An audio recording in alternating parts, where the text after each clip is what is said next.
ഞാനിത് എന്തിനുള്ള പുറപ്പാടാണെന്ന് നിങ്ങൾ കാണുന്നവർ ചിന്തിക്കില്ലേ? ചെറിയ കുനിഷ്ട പരിപാടിയുണ്ട്. ഇതിനകത്ത് ഞാൻ കുറച്ച് അരിഞ്ഞു വെച്ചിട്ടുണ്ട്, കാണിച്ചു തരാവേ.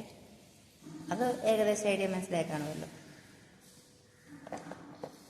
ഒന്ന് എല്ലാം എടുത്തിട്ട് ഞാൻ കാണിച്ചു തരാം ഓരോന്നോരോന്നായിട്ട്. Okay, bye. നിങ്ങൾക്ക് എൻ്റെ ദുരുദ്ദേശം മനസ്സിലാക്കണം തോന്നുന്നില്ലേ? പുന്നേരി പച്ചക്കറിയൊക്കെ അരിഞ്ഞത് എല്ലാം ഇട്ടിരിക്കുമ്പോൾ എന്തോ ഒരു പരിപാടി ഇവിടെ ആസൂത്രണം ചെയ്ത പോലെയല്ലേ. ചെറിയ പരിപാടിയാണ്, കാണിക്കാവേ. നമ്മൾ ഉള്ളിയും പച്ചമുളകിനകത്ത് ഇട്ടിട്ട് കൊടുത്താന്ന് വഴറ്റിയെടുക്കാം.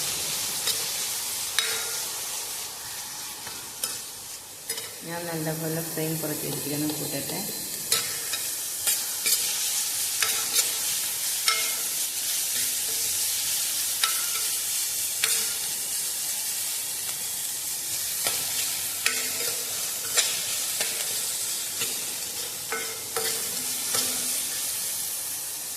സവാള വാടി വരുമ്പോഴത്തേക്ക് നമുക്ക് അതിനകത്തേക്ക് എന്ത് ചേർക്കണമെന്ന് അറിയാവോ? ചെറിയ ഇഞ്ചിയും 5-6 അല്ലി വെളുത്തുള്ളിയും കൂടെ ഉള്ളത് ഞാൻ ക്രഷ് ചെയ്ത് വെച്ചിട്ടുണ്ട്. നമുക്കിതും കൂടെ ആഡ് ചെയ്ത് കൊടുക്കാം. ഇഞ്ചിയും വെളുത്തുള്ളിയും ക്രഷ് ചെയ്തതും അതിനകത്ത് ലേശം ഉപ്പ് കൂടി ഒഴിച്ച് നമുക്കതൊന്ന് നന്നായിട്ട് വഴറ്റിയെടുക്കാം. ഉള്ളി വഴറ്റിയിട്ട് മാത്രമേ തക്കാളി ഇടാവൂ എന്ന് പറയാറുള്ളൂ.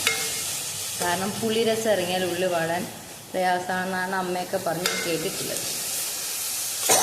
ആയിരിക്കാം എല്ലാവരും അങ്ങനെയാണ് ചെയ്യുന്നത്. അല്ലെന്തെങ്കിലും ഒരു വാസ്തവം കാണും.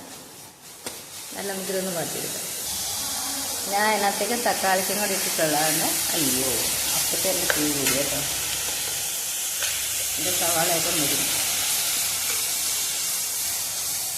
ഇതാണ് ഈ ചവൻ്റെ കുഴപ്പം.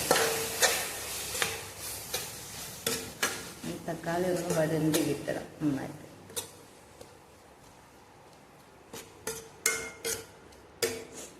ഒരു സെക്കൻഡ് അങ്ങോട്ട് തിരിഞ്ഞതേ ഉള്ളൂ, അപ്പോഴത്തേക്ക് പണി പറ്റിച്ചത്. അത്രയും ഭാഗവും ആ ഉള്ളി അങ്ങ് അടുക്കി വെച്ചു. അതിൻ്റെ കാര്യമില്ല. അപ്പം ഞാനൊരു തക്കാളിയെ അടിച്ചു വെച്ചിട്ടുണ്ട്.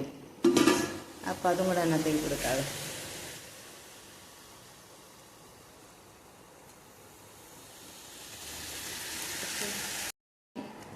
ഉള്ളിയും ഇഞ്ചിയും വെളുത്തുള്ളിയും അതിനകത്തൊരു കഷ്ണം കായം കൊണ്ടെല്ലാം ആക്കിയത് നന്നായിട്ട് വന്നിട്ടുണ്ട്. ഇനി നമുക്കത് ചോറും കൂടെ ചേർത്ത് ഹാഫ് കുക്കഡേ ആയിട്ടുള്ളൂ. അപ്പോൾ അതിനകത്ത് ഈ മിക്സിനകത്ത് ഒരു ലേശം വെള്ളം കൂടെ ചേർത്ത് തിളപ്പിച്ചുകൊണ്ട് അതിനകത്തോട്ട് അരിയിടാം. അപ്പോൾ അത് തിളച്ച് വരുമ്പോഴത്തേക്ക് അരിയും വെന്ത് വരുമല്ലോ.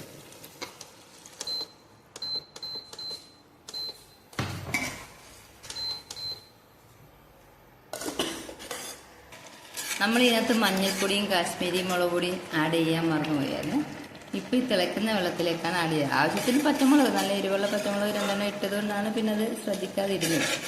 എങ്കിലും ചുവന്നൊരു കളർ ഉണ്ട്, അതുകൊണ്ട് ഇതിലേക്ക് ആഡ് ചെയ്യുകയാണ്.